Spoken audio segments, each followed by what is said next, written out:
Une nette recrudescence du virus dans le Finistère, avec 40 points de taux d'incidence en plus en une semaine sur la métropole de Brest.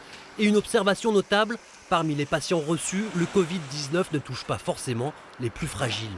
Des patients de toutes les tranches d'âge et comparativement à la vague 1, plutôt des patients jeunes, donc plutôt un rajeunissement finalement des patients hospitalisés graves.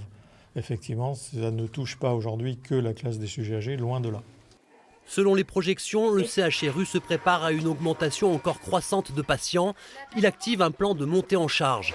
En temps normal, le service de réanimation compte 15 lits. Depuis ce matin, 12 lits supplémentaires ont été affectés, un nombre qui pourrait monter progressivement à 95 lits. Les interventions chirurgicales sont également réorganisées. La semaine prochaine, on sera nécessairement amené à déprogrammer à hauteur à peu près de 40% de l'activité chirurgicale. Autre information, des patients de la région PACA pourraient éventuellement être transférés ces prochains jours dans le Finistère. Pour les syndicats, la préparation et les moyens ne seraient pas suffisants pour faire face à cette deuxième vague.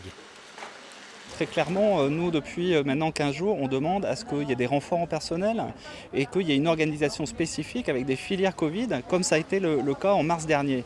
Sauf que pour l'instant, l'activité elle reste la même. On n'a pas vraiment de renfort en personnel, sauf en réanimation. Donc ce qu'on demande, c'est qu'il y ait un vrai plan de lutte contre l'épidémie et qu'on remette en place des filières Covid et qu'on renforce les équipes. À l'appel des syndicats, une partie du personnel du service pédiatrique a opéré un débrayage de 2 heures cet après-midi pour demander plus de moyens. Un hôpital brestois qui se prépare à traverser des zones de tension.